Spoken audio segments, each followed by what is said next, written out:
Hello viewers, and welcome to yet another Warhammer 40,000 Conquest video production. My name is Mitch, and I am the Hive Tyrant.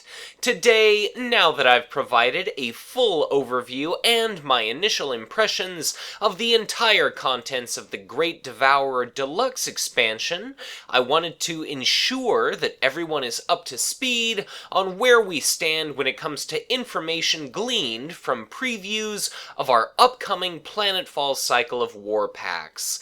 Since the very advent of this channel, we've seen a total of 3 preview articles for our, as of yet unreleased, next series of expansion sets, and though I've begun to cover our spoiled warlords in in-depth community spotlight interviews, I nevertheless wanted to make this video in particular to discuss some additional cards and facts we've had spoiled. So this video will be a bit of information, a bit of speculation, and hopefully Fantasy Flight Games will continue to keep up this more steady, recent increased stream of outgoing preview articles. So, first and foremost, the Planetfall cycle narrative as a whole is a relatively simple and straightforward affair. The 8 different factions warring within the Traxxas sector have each directed their interest toward the planet Sacaellum, an FFG original shrine world, initially claimed and populated by the Imperium of Mankind. In the lore of the 40k universe, a shrine world is ruled by the Ecclesiarchy, or Adeptus Ministorum, a combination of sorts of both church and government, which serves to maintain and spread the imperial cult, or worship of the god emperor of mankind, throughout the entirety of the Imperium. Generally, shrine worlds are named after and in honor of someone who accomplished something exceptionally noteworthy for the Imperium, and are then posthumously designated as a saint by the Ecclesiarchy. In fact, it just so happens that we saw 2 Ecclesiarchy trait cards join the ranks of the Astra Militarum in our recently pre-released The Great Devourer Deluxe expansion, and, as we see in our trio of preview articles, there's heaps of exciting, brand new content still to come. Each of these 3 articles I'll discuss today is named after its titular war pack, and, in addition to each spoiling an upcoming warlord and full associated signature squad, they also contain at least one card fan image spoiling several additional cards, at least partially, if not fully. And, last but not least, they also possess written hints and spoilers within their body of text regarding additional upcoming content. So, the first of our articles is Decree of Ruin, which begins with an introduction to the Planetfall cycle itself, and the new theme and mechanics introduced therein. Specifically, that the type symbols printed upon planet cards, the primary win condition of our game, are going to become even more important than ever before. The article not just differentiates between the meaning behind each icon, whether it's strong point green, technology blue, or material red, but also provides subtle hints toward which of our factions might be most interested in each. It explicitly states regarding our 8 different factions, some have come to the Traxxas sector searching for vital materials, others wish to establish new strong points from which to repel enemy forces, and still others hunt for ancient relics of unparalleled power. So, the basic premise is that certain cards become more powerful when they have a chance to interact with planets that possess specific icons. For example, in the bulk of this article, we see spoiled the upcoming Astra Militarum warlord Broderick War, whom serves to confer additional attack value to Imperial Guard units that happen to be present at strong point possessing planets.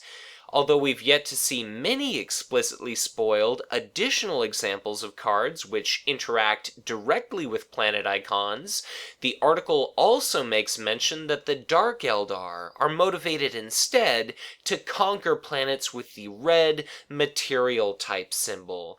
The material thereafter, in this situation, being slaves. So, throughout the Planetfall cycle, not only is each of our 8 established factions going to be receiving a new representative warlord, but each of them is going to provide an interesting new style of playing the game. We'll actually be receiving not 1 but 2 new warlords in the Decree of Ruin war pack itself, because beyond our aforementioned Commissar, the Tau faction also receives a new Shas-O representative, and for the uninitiated, Shas-O is the highest rank in the Tau armed forces that a fire warrior can attain. So, as a species that's essentially bred to fight and trained nearly since birth to do little more than wage war, it effectively represents the pinnacle of fire warrior military accomplishment. Still, before we move on, and despite my mentioning our Commissar by name, I only hinted at what to expect from our upcoming AM Warlord. Not only does he grant an attack bonus to IG units present at green strong point possessing planets, but further, they can neither retreat nor be routed. Seeing as how his exceptionally powerful signature army unit is effectively forced to retreat at the end of each combat round, lest you pay him a sizable salary bonus, the result is quite clear and powerful synergy. Broderick's attachment allows him to benefit from army units leaving play by directing a ceaseless stream of fire toward your enemies, and his support ensures instead that, particularly if your enemy is unable to retreat, any kind of prolonged combat is punished severely, as it's yet another example of a stellar Astra Militarum signature support means of providing the Imperial Guard player with a wealth of token units. And of course, last but not least, playing all the more into that when unit leaves play AM synergy, his event allows him, upon sacrificing a unit, to grant an ephemeral, entirely temporary strong point icon at a target planet which has a battle taking place. But with that covered and Broderick much more thoroughly discussed in another Spotlight video regarding the new warlords for other factions, we're also told to expect a chaplain of the Black Templars chapter of Space Marines or Adeptus Astartes, which almost assuredly means a warrior priest type commanding unit that likely abhors mutants, xenos, and psychers alike, in addition to an Eldar autarch, what essentially amounts to a supreme commander of that race's military that has accomplished utter mastery of the paths of both commander and warrior alike. Still, our previewed content by no means ends there, as our first article also unveils 2 card fans, the first for the Planetfall cycle as a whole, and the second exclusive to this war pack, since there's so much information as of yet entirely unknown at the moment. I'll save any kind of exhaustive review of these almost exclusively only partially spoiled cards for their initial, full unveil and inevitable disclosure. But for now, seeing as how this article does introduce a host of exciting possibilities, I still want to touch on them regardless. So, in our first overall cycle card fan, there may not be much to explicitly see, but within the context of established Warhammer lore, there's still a lot of information to take in. We see a zero-cost Dark Eldar faction attachment and an inexpensive Eldar army unit. the Samhain Kinsman. Though we see no more than merely art and the card's name, we can nevertheless presume that, given the Samhain predilection for speed and danger, this card might, as a result, have something to do with hit-and-run style attacks, or ambush, or otherwise do something similarly reckless or even suicidal. For the Space Marines faction, we see the one-cost Neophyte Apprentice, which clearly depicts a Black Templars chapter Astartes. We don't actually learn what it does until our next article, but it's worth noting that Neophytes are essentially the initiates or recruits of the Black Templars. Relative to other chapters, and beyond that, they're somewhat unique in their being fully incorporated into existing squads of Space Marines, instead of functioning as an entirely separate, isolated, and pre-power armor style scout company. Next, we have the Tyranid faction Nesting Chamber, the first fully spoiled fan card we've seen. It's a support which, for the cost of 1, happens to possess the upgrade trait. It reads Action. Exhaust this support to infest a planet with 2 or more Gene Stealer units on it. So, not only does this provide the Tyranid faction player yet another useful means of infesting planets, but it also provides useful clues regarding what exactly to expect for the Tyranids specific to our upcoming cycle. And quite clearly, that seems to be Gene Stealers.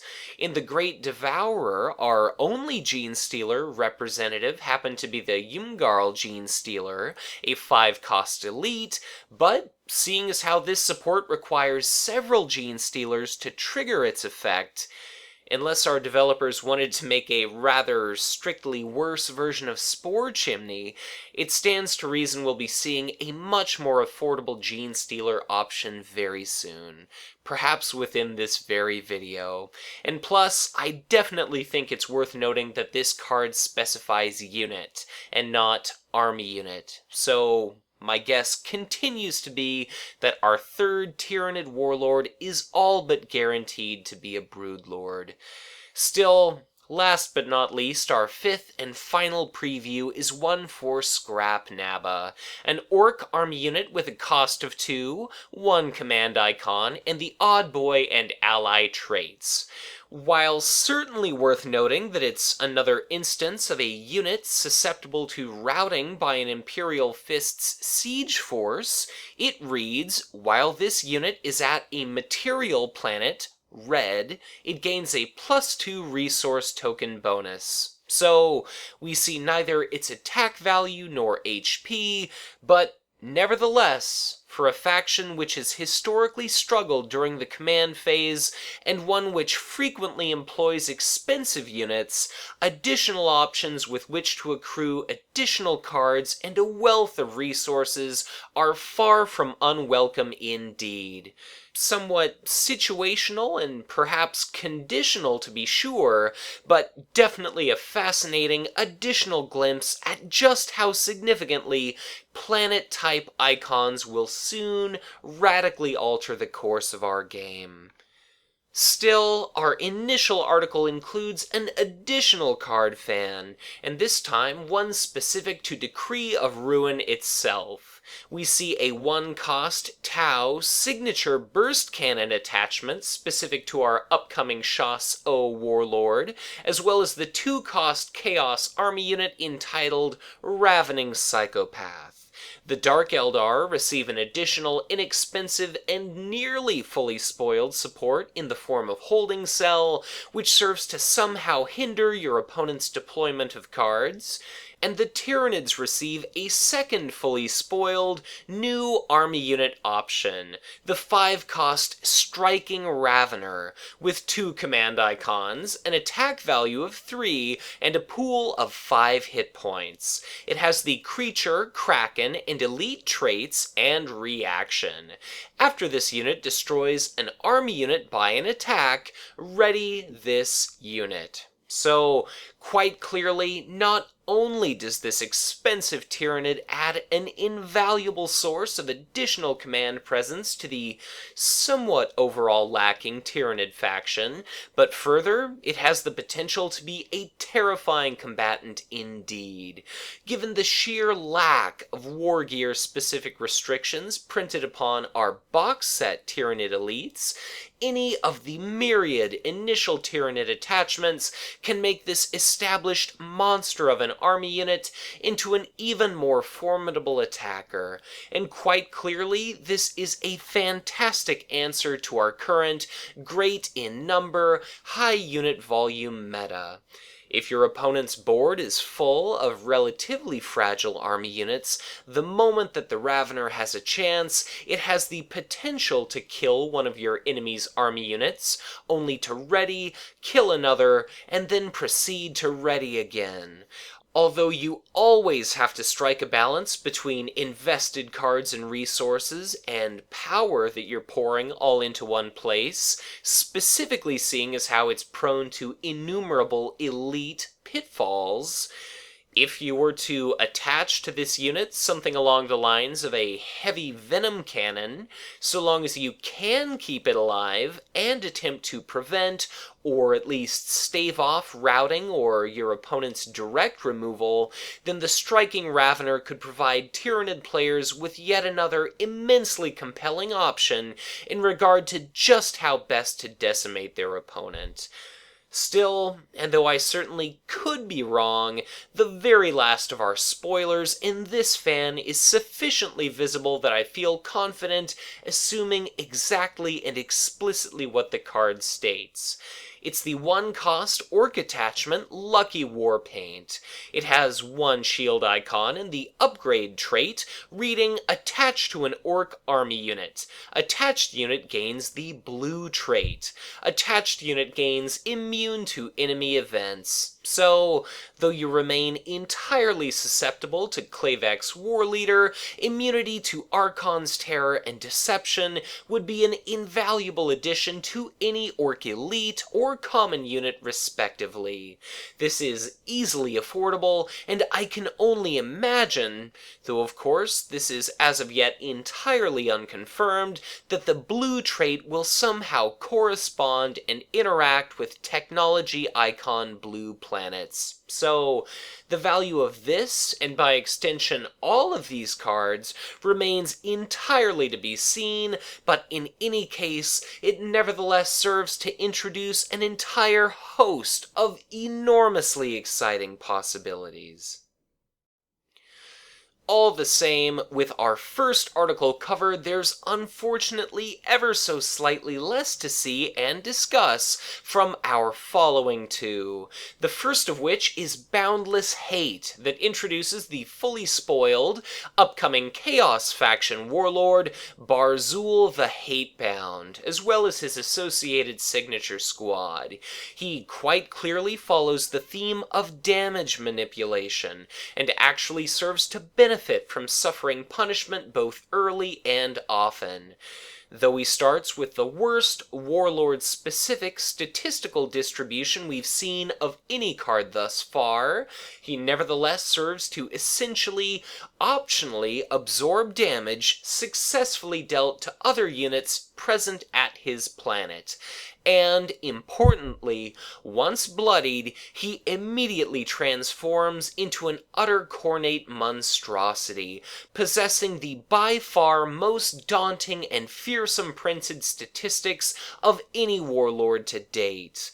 Plus, his hardy and formidable army units can opt to incur additional damage in order to augment and boost their offensive capabilities, and his signature attachment allows him to revel and delight all the more in the receipt of damage still further. He can gain Brutal when Hail, or instead, the devastating Armorbane keyword when Bloodied. His signature support serves to optionally trigger back battles almost wherever you'd like, and therefore it affords Barzul both flexibility and options when it comes to crushing his enemy, not only during combat, but also in setting up for a quite favorable following round command phase. It also allows for some fascinating possibilities when it comes to opportunistically taking advantage of our various planets' battle abilities. And last but not least, if you didn't already find yourself with enough Chaos direct damage options, his event Blood for the Blood God affords you yet another means of dishing out damage tokens nearly indiscriminately. But since I've covered these upcoming warlords far more thoroughly in recent community spotlight interviews, I'll move on to note that this article mentions that we'll also be seeing Dark Eldar Corsairs, Games Workshop's designation for raiders, outcasts, and pirates, which typically emphasize speed and surprise above durability and firepower. And in fact, the article explicitly states that our second DE warlord is going to be an Archon, the rank given to the leading and most powerful member of any given Dark Eldar cabal, or self-governing warband. Not only do Archons wield the most technologically advanced Darklight weaponry and neuro-responsive armor that the Dark Eldar have on offer, still further, they're typically augmented in battle with various combat drugs and neurological stimulants. And plus, given the fact that they have to put up with near-constant attempts on their lives from other Dark Eldar assassins hoping to effectively work their own way up the social ladder, well, suffice it to say that they're experienced and skillful combatants indeed.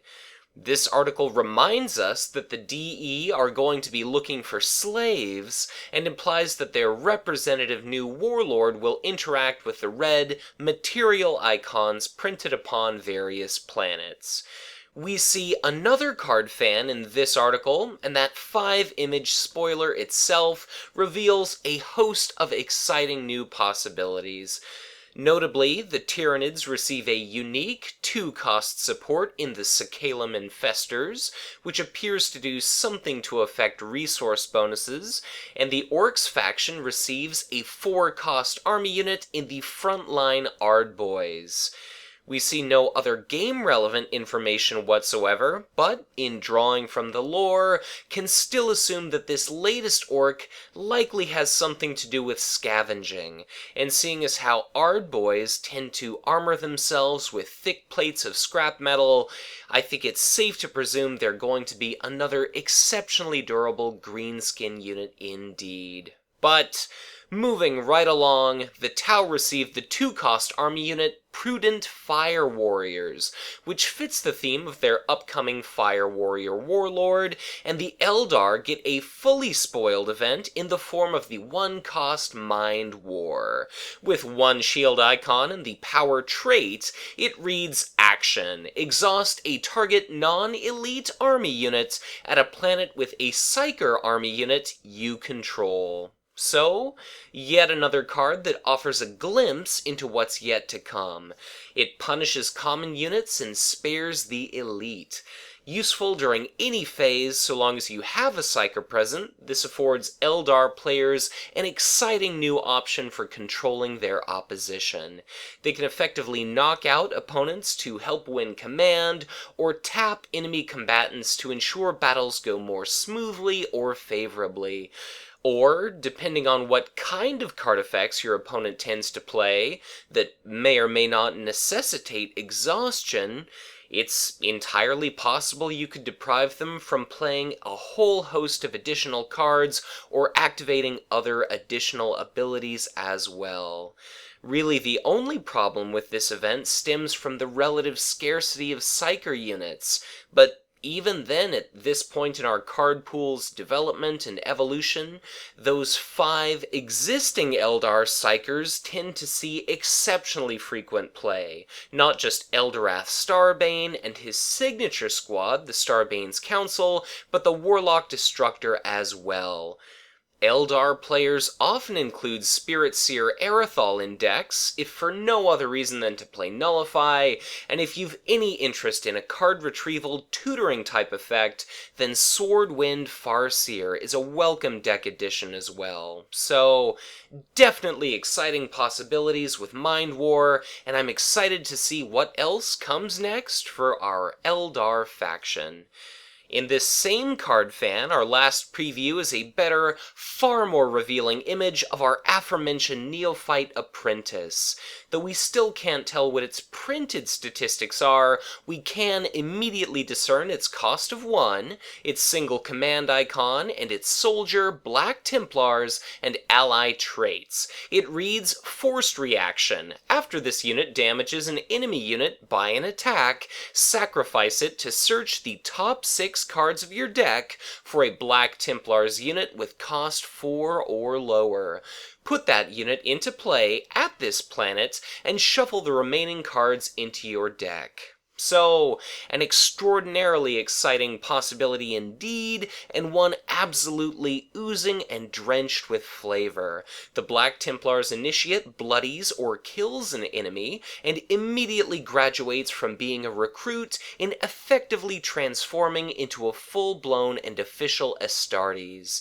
Though not quite as safe a Space Marines option to rely upon in many ways as a drop pod assault, it's regardless potentially able to not just win you command struggles until it does ultimately get involved in a combat, but further, it's non-loyal, counts as a soldier, and can put up to 4 cost units into play. So, it could not only trigger when a unit leaves play type effects if you happen to be including it alongside the likes of Colonel Strachan, but it also saves you even more resources than the aforementioned drop pod assault. And it's certainly worth keeping in mind that the Black Templars unit that happens to interplay as a potential result of this card effect does so in an unexhausted and entirely prepared to attack state. Really, the clear downside to this unit is that at the moment, it's the only Black Templars unit we've seen, and though it could potentially put a second copy of itself into play, the odds of whiffing or missing upon triggering that forced reaction are, for now, discouragingly and really alarmingly low. Still, a fantastic and extremely exciting design, and definitely one that could prove to be enormously powerful in time. So, needless to say, I can scarcely wait to see what's next for our Black Templars chapter. But third and last of our Planetfall previews so far is the article Deadly Salvage, again named after its associated war pack, which unveils and introduces the newest Orc Warlord and his signature squad, Gores Odd. Absolutely shattering what we had previously established within the restrictions of our alignment wheel, this Orc Warlord is able to include non-elite Astra Militarum and Space Marines faction vehicle units in his deck, but does not have access to any other cards from a non-Orc faction. Not only does this Orc Luda have formidable printed stats, but he has a built-in resource-sparing effect that serves to decrease the cost and therefore increase the inherent value of any AM or SM unit you play, immediately serving to inspire players to explore a wealth of various vehicle options that they may have long ago dismissed. In following with his established vehicular preference, his signature army unit is the first vehicle trait unit we've seen of its kind, and it rewards an initiative token possessing controller with a significant, albeit wholly temporary, attack bonus by introducing the Goes Fasta specialization. His signature attachment, the Blood Runner, makes him 2 hit points still hardier, and affords him the chance to benefit from vehicles being destroyed. And plus, his support effectively grants all of his vehicles a global +1 attack and HP. And of course, what would any good Luda be without something akin to his signature event, the aptly named Hostile Acquisition, which lets our latest Orc Warlord quite literally steal control of enemy vehicle units. So, whether you like vehicles or not, Gores Odd is definitely a far cry from Warlords we've seen thus far, and of course, introduces a corresponding wealth of fascinating new possibilities for not just Orcs, but Conquest as a whole. Still, with our exceptionally unique new Warlord aside, our last article also provides a wealth of information for what to expect from Planetfall.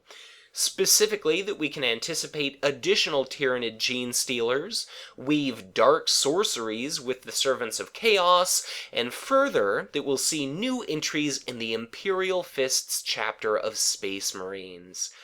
Specializing in urban and siege warfare, and with a predilection for aggression during combats. Apart from that, I can't honestly wager a guess as to what kind of new SM cards we might see to represent our Amber Astartes. But we're also told to anticipate marching to war with regiments of the Astra Militarum, and that we'll be spreading fear with Dark Eldar mandrakes, which possess something called Shadow Skin in the lore, which serves to grant them adaptive camouflage to the point of near invisibility outside of all but direct light. So, as beings that exist in somewhat of an alternate reality of sorts, maybe we'll see another example of the community-loved Dark Eldar ambush keyword units, but clearly, only time will tell. Still, as a much more concrete source of information, and to conclude this speculation-ridden video, we're given a final, additional card fan spoiler. We see the same 0-cost, unnamed DE attachment as before, and the new 3-cost Chaos Army unit, Seer of Deceit, which has the most disturbing art of any card, in my opinion, to date.